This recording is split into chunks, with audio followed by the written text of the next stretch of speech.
Tonight, the Electoral Commission stands its ground as NDC flag bearer John Mahama takes the party's case against implementation of in November general elections this year to the leadership of the Christian community. They want to bring a new CI to change the old CI. Yeah, can they say, why wait till now? You don't spring surprises on people like that. There have been several instances where they've said no to something. And if the EC strongly believe that that thing is in the national interest, we don't say because MPP has said this or NDC has said this, we are not going to do it. We have the latest on this raging controversy that has once again pitched the NDC against the Electoral Commission.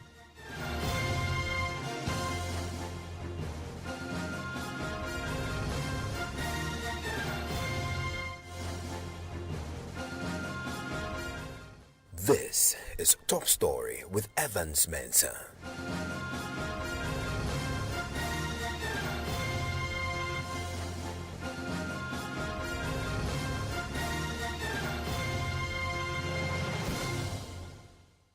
And Top Story is always brought to you by Vodafone. The flag bearer of the main opposition National Democratic Congress, NDC, today took the party's case against the implementation of a proposal to hold this year's general elections in November instead of December 7th to the leadership of the Christian community. The Electoral Commission has been pushing for the implementation of the proposal and is set to begin the process towards amending the constitution so the new date will be applied to this year's general elections. John Mahama maintains it is too late to implement the proposal this year. Well, the commission is standing its ground despite NDC's protest, declaring it will not change its position if they determine that the proposal is in the national interest. It's just been a few days since the NDC returned to the Inter-Party Advisory Committee IPAC after months of boycott due to strong disagreements with the EC. The latest controversy is already threatening to further strain the relationship. We'll hear from the EC shortly. But first, listen to John Mahama addressing the leadership of the Christian community in Kufredua as part of the Building Ghana tour. Elections are very emotive events. There are many emotive things. They say ethnicity. And it's on your money now. Normally, yakoye one nation. I was say san your money ba. You should send your better to your money. Send your beya. We are one nation. It is critical to organize ourselves efficiently to prevent any challenges. The Electoral Commission's recent actions are inappropriate since the 2020 elections until now. With only 9 months left until 2024 elections, proposing significant changes raises concern. You don't build the confidence of the people in the electoral process. These actions do not instill confidence in the electoral process. The plan to alter the election date and make amendment to the CL raises the question, why wait till now? You don't spring surprises on people like that. Well, the Commission says it will not change its decision just because a political party is unhappy. Listen to the Deputy Chair at the EC, Dr. Bosman Nasari. He spoke to my colleague, Blazer Soga. Based on what transpired yesterday, more of the political parties were supportive of the change of the date from December to November. Looking at our calendar, we are pretty sure that we'll be able to do everything. The largest opposition party, the National Democratic Congress, says it is not aligned to this proposal. If successful, it will mean that indeed the EC will go ahead to hold the elections on November 7. Are you mindful of the concerns that the NDC has, and what reactions do you have to their concerns? The NDC expressed support that for this year they are not ready for it, but for 2028 they are ready for that. The EC hasn't stated that by hook or crook we are going to do it in 2024. That's not what we've said. Yeah, but you've given us a condition, and the condition is that if you're able to go through all the processes early enough, then we might implement that this year. Yes. I'm saying that the NDC says, be it as it may, you cannot do that change this year. I don't think you are trying to say if NDC says we cannot do it, it means we cannot do it. Is that what you are trying to say? Is that what you're suggesting as well? Because that's the largest opposition party, sir. Oh, but Mr. Soga, all the parties, we have the NPP, the NDC. There have been several instances where they've said no to something. And if the EC strongly believes that that thing is in the national interest to advance the cause of the country's democracy, we don't say because MPP has said this or NDC has said this, we are not going to do it. Because don't forget, the EC gave a reason. And one of the main reason we gave was that in the event there is a runoff, it puts so much pressure on us because you have only within 21 days to be able to execute the runoff. So we would wish some additional days being given to us. And I just want to read a quote from Dr. Omani Boama, the Director of Elections for the NDC. He says that why wait for January to be ending without stakeholders having the electoral calendar for 2024 elections? And why did the EC not introduce these discussions in 2017, 2018, 2019, and why not even after the 2020 elections? We explained all this at IPAC. We said some of the things internally we've been working on them. So for us, based on the nature of our work, the information available to us, the efficacy of our equipment, we are pretty sure that if we start in January, we will be able to complete it, have the elections in November. And one more thing, I thought that would have been the final one. The reforms you're introducing ahead of the general elections. One has got to do with the reversal of the indelible ink. The public is still asking questions as to what may happen in the main elections.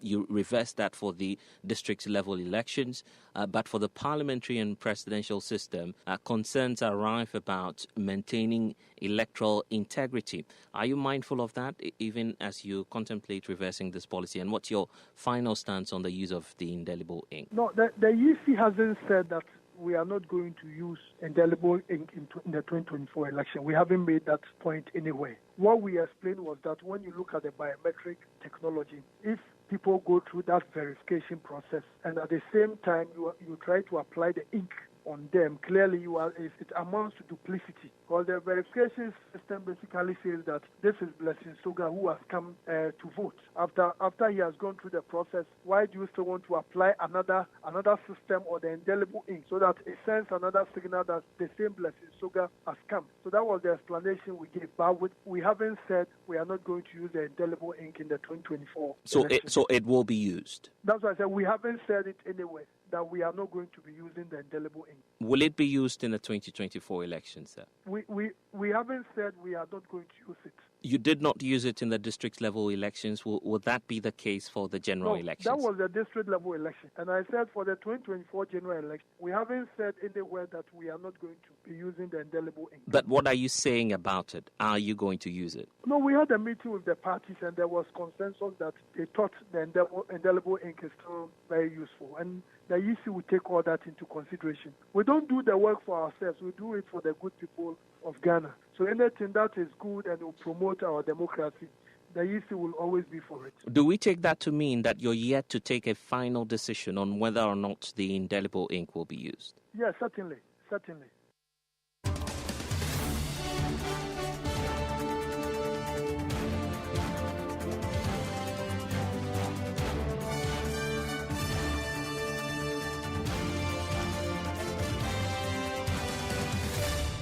Well, the subject of whether or not to hold this year's elections in November was top on the agenda at an IPAC meeting on Monday. The EC had reported that majority of the parties in that meeting agreed to hold elections early. We know the position of the NDC. What about the governing New Patriotic Party? I'm joined right now by the national organizer, Henry Nanabuache. Also joining me now is the Deputy General Secretary of the NDC, Mustafa Gbande. I'm also joined by Albert Kofi Aheng, the national coordinator of CODEO, and CODEO sometimes gets to participate in the IPAC meetings. I'm curious to know what your thoughts are on this particular issue also. But Nanabuache, grateful that you could join me here on Top Story. Where does your party stand on this? For us, we are the IPAC meeting. First of all, good evening, Evans. For us, we support such reforms. I recall that in 2016, under Madame Charlotte Osei, similar proposals were made. But when it was tabled was the point where we had some challenges. It was tabled around June, July, and then immediately you want to put such proposals together, it means we would have to go through some processes. You even have to go to Parliament. So we were of the view that for such proposals to be tabled somewhere in June 2016, before main elections, was problematic. So that is how come we did not support it. You rejected it then, I recall. Your members voted against and that. These were the reasons we gave. That constitutional amendment bill. It was too close to the elections, and it may create some problems. Well, John Mahama today articulated the party's position, the NDC's position. It's similar to the position you articulated in 2016. He says it is too late to start the process now. Why didn't the EC start it last year or the year before? You agree with him? Oh, I do not agree with him because, as I said, that was just 5 months into the elections in 2016. Now we are talking about 11 months to the elections, and such reforms can clearly, be undertaken. So I do not agree with him, and that is his position. For our position, we are okay with it. I also recall that the SDA Church also put together some proposals, and then they were saying that this year's election falls on a Saturday, and for them, they are making these proposals for a change. Not really in the date, but in the day, so that we can have a particular day and say maybe first week or first Tuesday in December, first Tuesday in November, second Tuesday in November, so that that particular day, several dates can revolve around that particular day. And we support that as well. There was also another proposal where we wanted to make the election day a public holiday. We have also articulated our views. We've said that, look, with these holidays, we need to also do broader consultation. I mean, with the business community, sometimes they've complained that there are too many holidays. We need to consult the Christian fraternity as well and other religious bodies and all stakeholders so that at least we can come together as one. So for us, we do not have any problem with that at all. I think if they should start with this proposals, and if they start implementing it, I mean, they have enough time to execute their schedule. So we are okay with it. Joining me is the Deputy General Secretary of the NDC, Mustafa Gbande. Mustafa, in 2016, the Attorney General then under John Mahama sent to Parliament a constitutional amendment bill. The vote on that particular bill was scheduled for July 21st. When it came down to it, your members then voted massively in support of it, but you did not get a 2/3 to pass this. This was in July, mid-year, before the elections. You backed it then. This is happening. The process is beginning this year in January. And you say it's too late. Double standards? Okay, thank you very much, Evans, and good evening to your listeners. Good evening to my brother, Nana Boachi. Simple. The issue is not about who have tabled and who have rejected. Our issue is simply that the elections calendar have already begun. The 2024 election starts with some processes. We are already deep into those processes. And so amendments and reforms would have to happen within some feasibility. And if you look at the myriad of issues that we have as far as elections are concerned, technical challenges, if you want to focus on reforms other than looking at what were near to transparency and credibility of the elections, we'll end up undertaking reforms, but we cannot have a credible, free and fair election. That is all the NDC's position. But now, when we went to IPAC, any position that there was majority of members supporting reforms is a lie. It's a broad day lie. What the consensus at IPAC was that all those reforms should be looked at ahead of 2028. But we should focus on coming back to IPAC again to look at the proposals that have been made by the church, the Christian community. That was what happened at IPAC. Well, Mustafa, your fundamental disagreement is not about whether or not this is the right thing to do. You agree holding elections in November is the right thing. Your fundamental issue is about timing. When you trigger the process. In fact, even apart from timing, which you recall and agree with me, that the Electoral Commission is overwhelmed by its own managerial challenges. It is overwhelmed by technical challenges even going into the election. You've seen the assembly election that was organized. And that if you undertake certain reforms, for example, the CI 127 that was used to undertake registration, just the ended one, the same CI was on the basis on which we did this assembly election. Will you then go and have a new CI, which would then, lead to inconsistent application of the law? And so we are saying that we are late in the year. Yeah, Let us focus on having transparent elections, having a credible election, having a free and fair election, instead of major reforms that will not guarantee. Yeah, Mustafa, you use the word late, keeping them honest.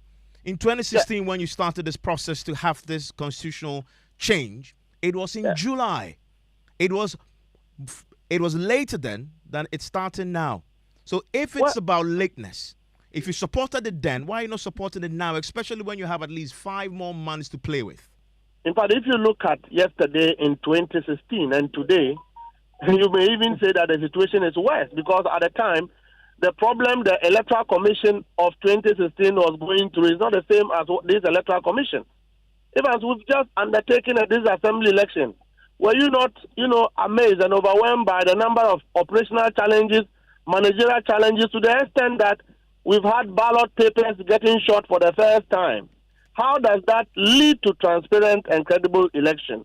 And so for the NDC, we still hold to the fact, even on the basis of transition, my position is that transition is not a business of the Electoral Commission. The Electoral Commission has no business to be worried about when transition and when it is not transition. The core mandate, constitutional mandate of the Electoral Commission is to focus on delivering a credible, free and fair election. Electoral Commission is supposed to bear for the people of Ghana a president and a parliamentarian. But Mustafa, on the subject of free and fair elections, the EC's central argument why they're pushing this is, if you have a runoff on December 7th, you leave them very little time to pull themselves together and put together that runoff elections in time for January 7th the next year. That will rush the process, and that could affect transparency, credibility of the poll. It comes back to your point, does it not? Well, we are better off with what we know than what we are not sure of. We have held elections in this country since 1992. There have been a number of runoffs in this country, and that have transitioned in forming very solid governments. And so that argument is flawed by the previous experience that we have had. Okay. Stay with me, Mustafa. Let me bring in Albert Kofi Ahin. He's the national coordinator of CODEO, and that's a coalition of domestic election observers. Mr. Ahin, I'm curious, were you represented at IPAC this week? Yeah, I was there. I was there for CODEO. Was there consensus on the early elections in November? Yes, from the narratives that you have just heard. If you recall, in 2016, CODEO was part of the committee that was supposed to have implemented this kind of reform, except that at the last minute, it was decided that the commission wasn't ready enough for it to be implemented. And so it was set aside. But CODEO all along has been with this idea of having the elections in November for the obvious reasons that have been stated from this platform. One is that the EC will have a lot of time to prepare so they can come out with a very good election, or maybe the runoff if you want it that way. And it's the only thing that I consider and which the EC should look at seriously is to be able to come out. The timetable for the 2024 election hasn't come out. And I believe that is the reason why a lot of the smaller parties and the bigger opposition party is dragging its feet. By now, that timetable, that calendar should have been out to be able to convince everybody that they really mean business, and whatever the fear is from the opposition it is non-existent. See, so I will appeal to them that they should come out now and immediately with a timetable and convince everybody that they will be able to deliver. The NDC is saying that why didn't they do it around last year, 2017, the year before, 2019, yes. thereabout, when they had time and there was no rush, there was nothing being done at that time. You see, so some of the parties in the room were saying that whether it is going to be used for 2024 or not, that thing should be started. The ball to start rolling so that whether we're able to finish or we are not able to finish, at least by 2028 they should be able to use it. So clarify for me, was that the consensus position or was it majority position? The consensus position hasn't come yet. The EC told everybody there that they've taken the views of all the parties, they are going to study it, and then they will come out. So the bone of contention remains, even if you start the process now, do you implement it this year or 2028? What they are saying is that if they're able to do it and convince everybody that the timetable is such that they will be able to implement it, they are for it. Okay, so they will be for it. So, if, on the other hand, it is such that it will not be, it can't be implemented because of time, then they will also gradually wait for it to be implemented in 2020. But you see, the general consensus I heard in that room was that whether it's 2024 or 2028, the process should be set in motion. Now. That is what everybody was talking about in the room. Okay. Now, it should not be stopped. Once it has, the EC has started it, they should go ahead, do the necessary things, present it to Parliament for the necessary laws to be enacted, so that whether it's 2024 or 2028, it should be implemented. Mustafa, you're not opposed to the process starting now, are you? Well, we have said that we are more concerned about the 2024 election. We haven't finished 2024. How can we be thinking about 2028? Well, I'm talking about starting the process nonetheless. Now. Well, our position is that the EC itself, and you've heard my brother speaking about calendar. EC have not put up any calendar out to even show the work that is ahead of us. How do we sign for something that we are not aware of? I mean, Mr. Ahig, do you agree where we are right now at the end of January, the EC is starting too late? No, the EC has promised that the calendar will come out very soon, very, very soon. And that's why I'm saying that if the calendar comes out and they're able to convince everybody that within the time limit, the time frame, they will be able to do it, why not? Kodio has always been waiting for a time that the election will be conducted in November. We have been with the reform thing for a very long time. And so if they're able to convince everybody that they will be able to deliver, we are with them.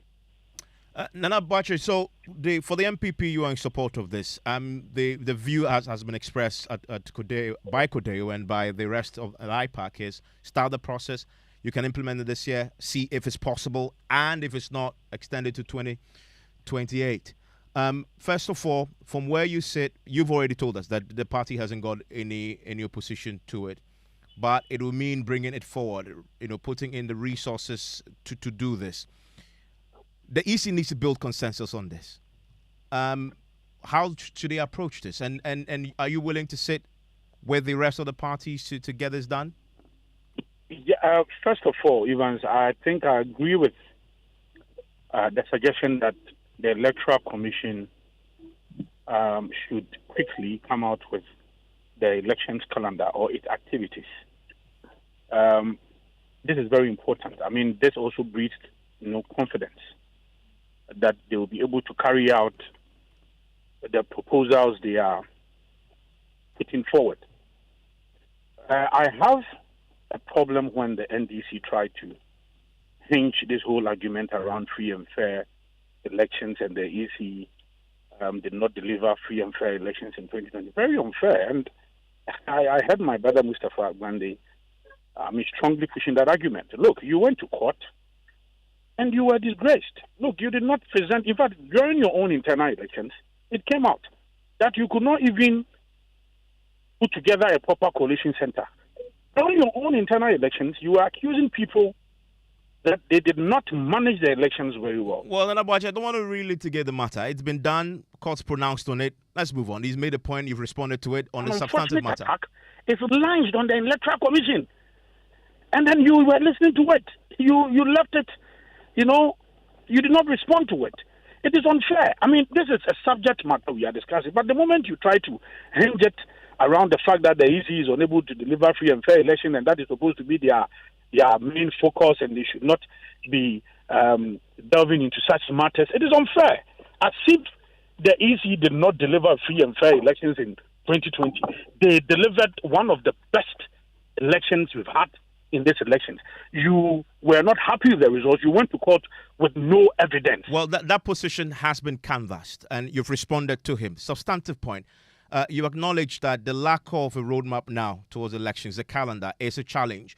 The fact that it hasn't been presented yet, doesn't that confirm the position in the affairs of the NDC then, that it is a bit too late in the day? If the EC wanted to do it, they should have put a calendar out by now.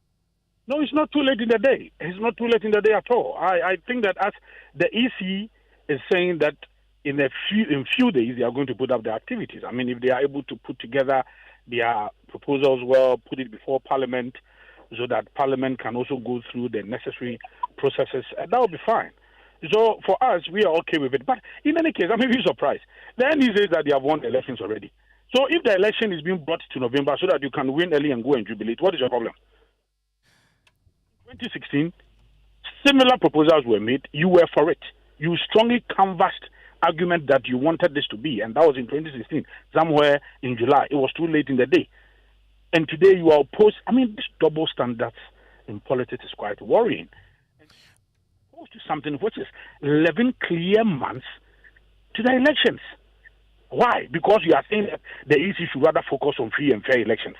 What kind of argument is that? Harry, thank you very much. That's the national organizer of the MPP there. You had the Deputy General Secretary of the party, that's the NDC, Musa Fagbande earlier, and Albert Kofi Ahin, National Coordinator of Kodeo. Where do you stand on this particular subject?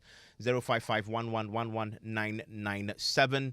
The Electoral Commission says it will make a decision, but it will make a decision only in your interest. So is this in your interest?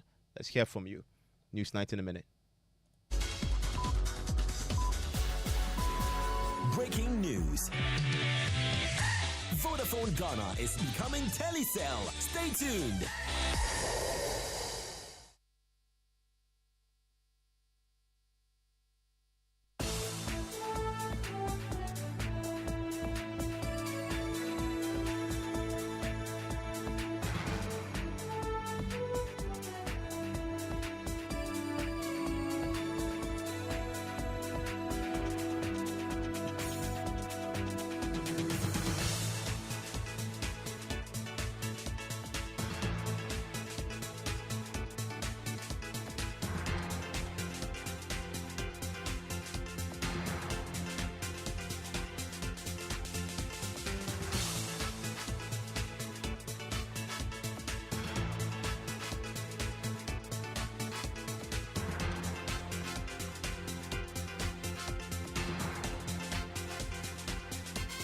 In the next 60 minutes here on News Night, expect locked lecture halls, no issuance of certificates on camped campuses.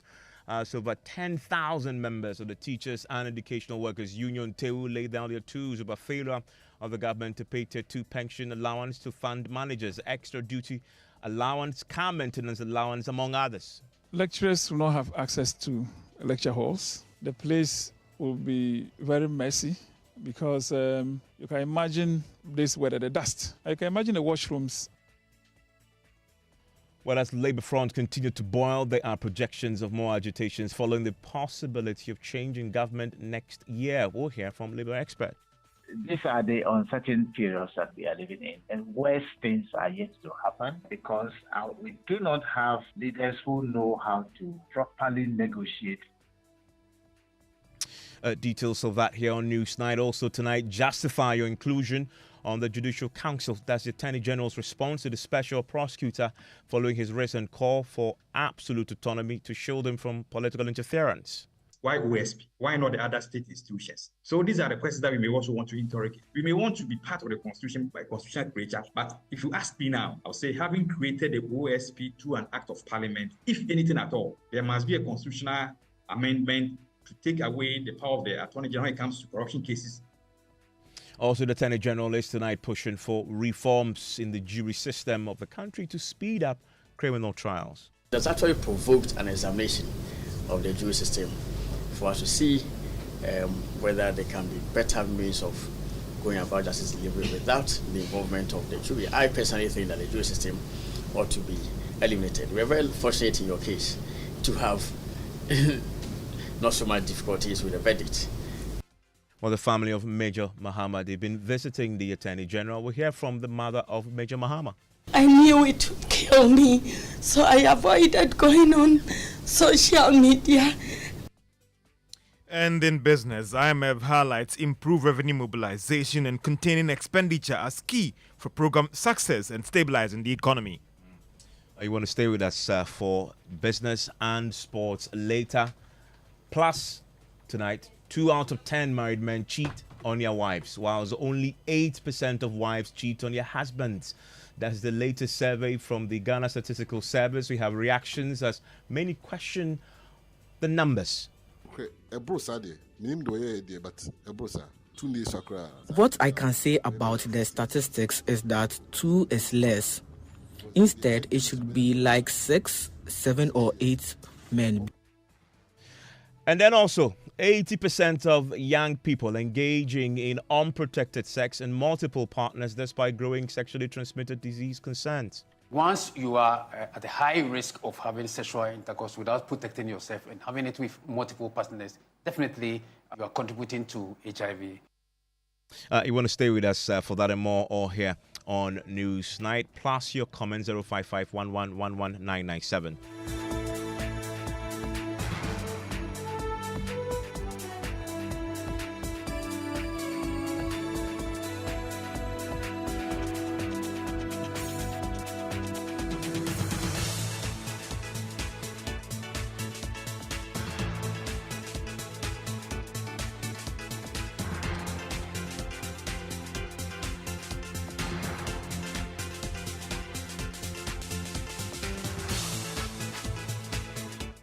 And tonight there's more chaos on the labour front as 10,000 members of the Teachers and Education Workers Union TEWU lay down their tools. Effective tomorrow, expect locked lecture halls, no issuance of certificates, and general breakdown in sanitation and maintenance on campuses nationwide. That's according to the national president of TEWU, Suleiman Abdurrahman, after he declared an indefinite strike over what the union describes as lackadaisical attitude in addressing concerns of workers.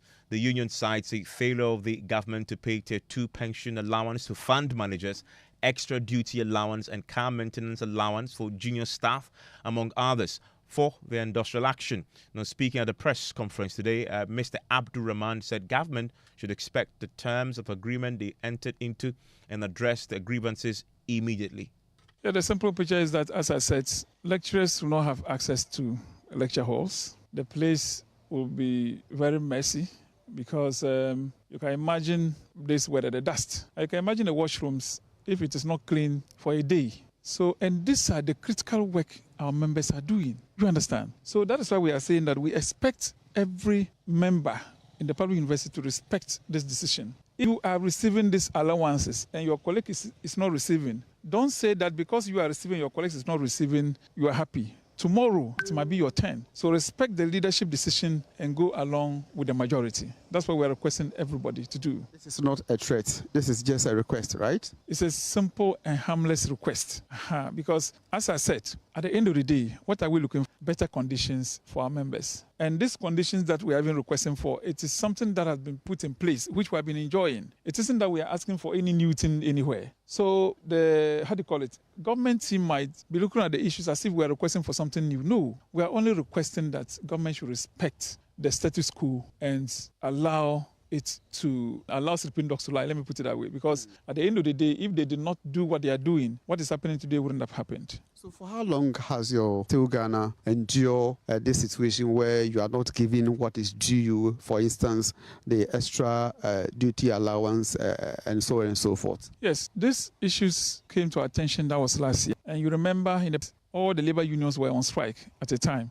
That is UTAC, GAWA, TEWU Ghana, and then SSA-UOG. So in the course of deliberations at the Labour Commission, NLC directed that government should pay the vehicle maintenance allowance and the off-campus. That was the key issues. But we tabled issues concerning our members, like this issue that you have just asked. And NLC told us that, okay, they are asking us to call off the strike, but early 2023, we can put in a request to make sure that all those issues should be addressed.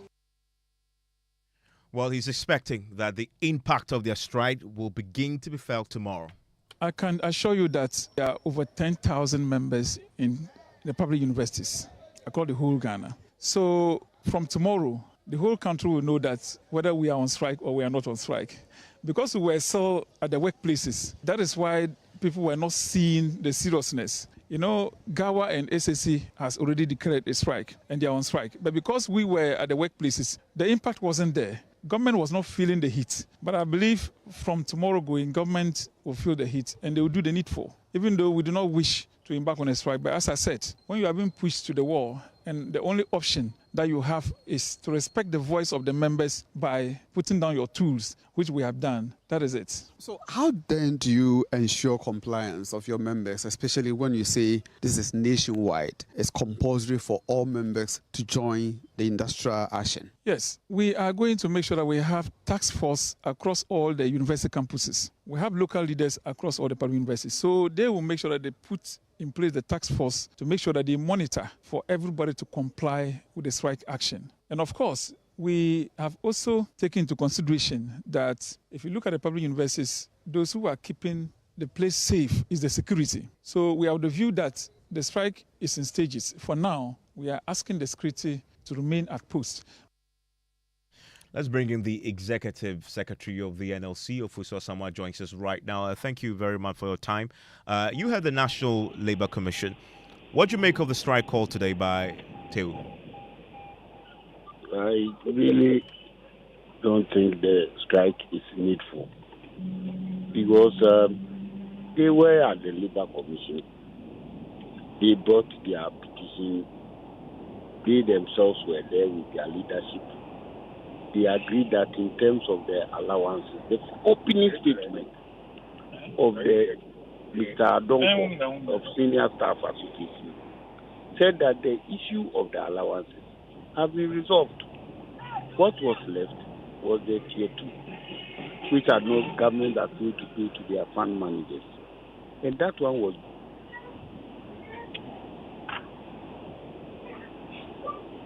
Hello, Mr. Asamoah. Hello? Hello, yes, can you hear me? I can hear you now. Yes, and the issue of the penalty for the government default was to be a subject of negotiation and a meeting between them and the Ministry of Finance, for which they fixed 1st February, that is tomorrow, to meet. So the commission adjourned proceedings to the 8th, so that after their meeting and negotiation, they were to report to the commission, with the understanding that because they had agreed and fixed the deal for negotiation, there wasn't going to be any strike. That is the Senior Staff Association and TEWU. They appeared before the commission that was understanding. Now, in the case of GAWA, they were also at the commission. They had also agreed to negotiate with JTEC the allowances, which today they were there, and they have confirmed that there will be restoration. And even their own vice president, who was at the commission, his arrears had been paid, except that he wasn't aware today. He got to know. So I really wonder at this time the need for the strike, and even let alone the intensity for which they want to go well over 10,000 workers. The allowances have been paid. The remainder that was not being paid or those in arrears, there has been a letter to that effect. And as I talk to you, from today's evidence before the commission, which their leadership confirmed, have been paid. and were being released. Well, but what about the Tier 2 pensions? The Tier 2 pension, that is what I said, that they were there at the commission. Government really admitted that, yes, there was a default in payment to their farm managers. But at the moment, some funds have been released, not all though. Then the issue of the failure to pay the penalty of 3% interest. According to the government side, they had negotiated with organized labor to waive a portion of the percentage. But representatives of the unions, the senior staff, and this said they weren't aware or they were not part. So the question was whether organized labor at the time of negotiation had the mandate or did it on their behalf, for which they say they are not aware. So a meeting was agreed initially, the government side to be led by the Deputy Minister of Finance, Abdul Sayasari, proposed on the 8th of February for the meeting. This was objected to by the unions that it was too far.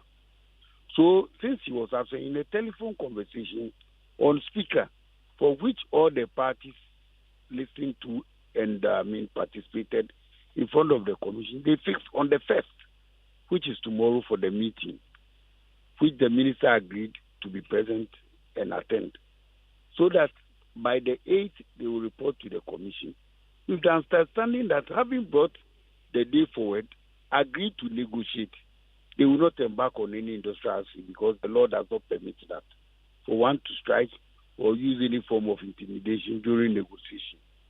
And this was the agreement before the commission. So this strike is illegal? It's very illegal. They know it. They know it.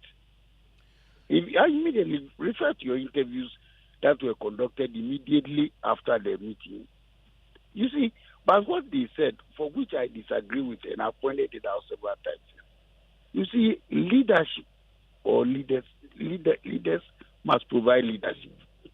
When the directive has been issued by a commission, they go out and say, we are going to consult with NEC, we are going to consult with members. You have appeared before a commission, which is established by law, whose directive has the equal effect of that of a court, a high court. So if you disagree, you go to the Court of Appeal and appeal. Or if you think it was wrongful or not within the law, you might apply to the High Court to set it aside. Or else you have to obey it. But that is what they do. We are going to consult with our members. Our members say you should go on strike. You leadership, you have appeared before a commission directive, and you are going to confer with your members whether to respect the directive of the Labour Commission or not. That is why in the past we were resorting to court to go enforce it. And the same people say the commission is always in court, ex-party, injunction, restraining. Will you resort to court? Will you resort to the court in this case? You are blatantly, just disrespecting the directive of the commission. Mr. Sama, will you resort to the court in this case? Well, the commission has not directed, but it's a possible alternative. Thankfully, at the moment, the commission has not directed because this is blatant. You are there. A directive has been given. Yeah, stay with me, please. Let me bring in the national president of TEWU, Suleimana Abdul Rahman. Mr. Rahman, thanks for your time here on Newsnight. So a meeting had been called for tomorrow. I knew this before today when you called the strike. Why? What did you say? A meeting. I'm bringing in Abdul Rahman. He's the national president of TEWU. Hello, Mr. Rahman. Hello, Mr. Rahman. I may have lost him there. But as it stands now, they are on strike. You say it's a possibility that you will go to court to get them, to get a court to pronounce on this. It's a possibility. At the moment, the commission has not directed that as executive secretary I take action. But I'm sure if it continues, because the strike itself is also lawful, they know it.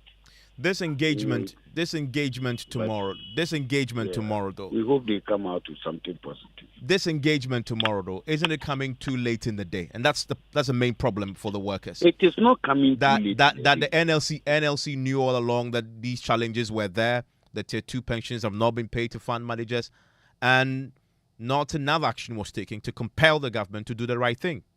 No. It is not for NLC to be blamed for any decision. The parties came before the commission. And they themselves agreed that two issues, one has been resolved. It is left with one. Now we are going to meet to see if we can resolve it on the 1st and report back to the commission on the 8th. And then the commission grants you your request. Then you go and declare strike. And you see the commission, what did we do? An action too late. What action?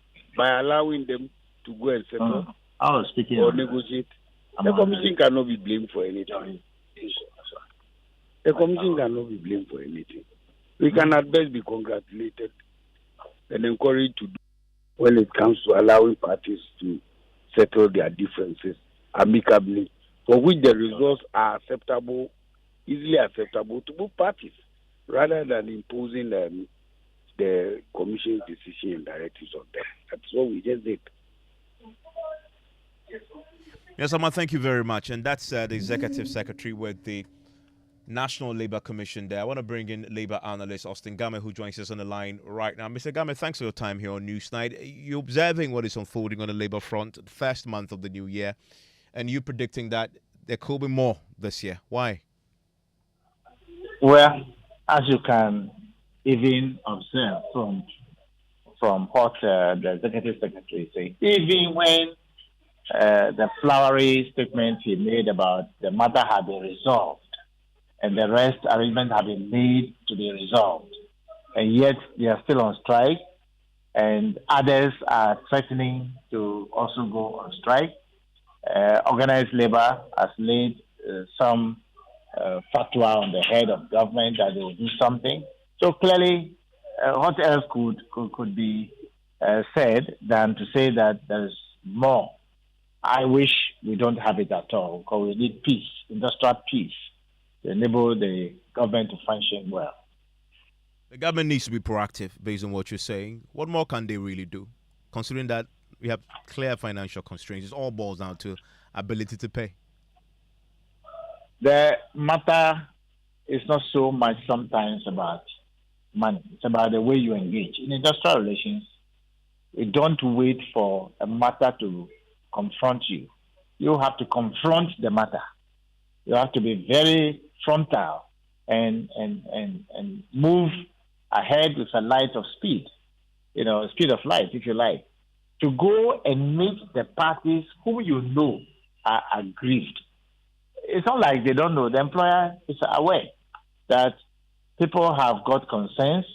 When you have an arrears which is standing for 6 months, 10 months, 1 year, the way to go is to engage the people and explain to them what you can afford to do, have a payment plan, and begin it. And that's how it should be done. But if you think that you have to wait till they come to confront you, you don't have to wait for a union to come and meet you. You have to be frontal with it. That's how it is. Okay. Mr. Osingame, thank you very much. And thankfully, we can now hear from the TEWU president, who's now joining us, is the national president, Suleimana Abdul Rahman. Mr. Abdul Rahman, thanks for your time. You're welcome, and thank you so much for having me. So we just spoke to the National Labour Commission Executive Secretary, and it's clear that this meeting that has been called for tomorrow, you knew about it before today's declaration of a strike. Why? Why did you have to call a strike when a meeting has been called to resolve the same issues you've called the strike over? Thank you, Evans, for the opportunity. And for me to be emphatic, we have not been invited to the Labour Commission as far as tertiary education workers union of Ghana is concerned. We wrote to the National Labour Commission and copied the government agencies, giving government an ultimatum from 22nd of January 2024 that if we did not hear anything from government in respect of the issues that was tabled in the press release, we're going to declare an indefinite strike on 1st February 2024. And as we speak, we have not received any invitation from government. So if the Executive Secretary is saying that we were invited and we know what is happening at the Labour Commission, then I beg to differ. Probably he is referring to Senior Staff Association. But there's a meeting tomorrow, is it not? A meeting tomorrow to resolve these issues surrounding the Tier 2 pensions. We have not been invited to be part of the meeting that is supposed to come off tomorrow. We are not even aware that there's a meeting coming off tomorrow. So I am hearing this, for the first time from his side. In the meantime, he says your strike is illegal. It's a possibility that they may go to court to compel the court to get the court to compel you to return to work. That's something that you're aware of, is it not? You're aware that your decision today frowns on the law. It's illegal. Hello? We lost him there. Apologies for that. And if you have a comment or a view on this, please share with me, 05511119997. And a few of you have already joined us with your thoughts on this particular matter. I'll share it with the rest of the world pretty shortly. Today, the organized labor also had given an ultimatum to the finance ministry to withdraw its letter to the ECG, asking the ECG to impose a 15% VAT on electricity. Well, that ultimatum has expired, and we need to get clarity on what the TUC plans to do next. Joining us is the Deputy Secretary General of TUC, Joshua Mensah, who joins us right now. Mr. Mensah, thanks for your time. The ultimatum has expired. What's next? Thank you very much, my brother. The ultimatum expires today, and we have not heard anything positive from the government, because we actually of the 15% VAT on electricity bills. Government has not done that, and we are meeting again as organized labor to actually decide the way forward, as we said in our press release. When is this meeting tomorrow? We are meeting on Friday. Friday. So because we need to plan properly. So some of us are staying outside Accra. Some come from the north and the rest. So we have to organize very well for everybody to be there. Then we take that collective decision. And the Finance Ministry issued a statement yesterday. They're appealing to you to exercise restraint as they engage and dialogue. Will that change what you plan, the decision you plan to take on Friday? Because already NAGRAD has said for them they want a strike. Will yesterday's statement from the Finance Ministry change your resolve to call an industrial action? Now, big brother, it's not going to change anything, because we requested for a total withdrawal. If the government now want to engage us, which he should have done it before, the directives, which he failed to do and want to engage us, our request is that we should first withdraw that directive. If that directive is withdrawn, then we can look at the next line of action. But as it stands now, as so long as the directive has not been withdrawn, the organized labor stand by its word that we will advise ourselves. That is why we are meeting on Friday to actually take a decision on that. Thank you very much. That's the Deputy Secretary General of the TUC, Joshua Mensah, talking to us about the position adopted by organized labor, asking government to withdraw a letter that had been sent to the ECG for the imposition of 15% VAT on electricity. When they take the decision on Friday, we'll let you know. You're still live here on Newsnight on Joy 99.7 FM. Now, the Office of the Attorney General has thrown a challenge to the Office of the Special Prosecutor to justify his call for more autonomy. Now, the Special Prosecutor, Kise Jabane, earlier this week proposed inclusion of his office on the Judicial Council among a raft of suggestions he believes will strengthen his outfit in his fight against corruption. Now, speaking at the roundtable discussion on corruption organized by the Center for Democratic Development, he suggested that aside from the state expanding the scope of his powers, his office must be entrenched in the Constitution, similar to the Attorney General's office. What can be done to strengthen the OSP? Okay, why don't we start by entrenching it? Why don't we write it into the Constitution? Why don't we enlarge its powers? Why don't we insulate it from political marginalization? Why don't we insulate it from reprisals? Why don't we assure flow of resources to the office? Then also I'm thinking, why can't we include the OSP in the membership of the Judicial Council, for instance?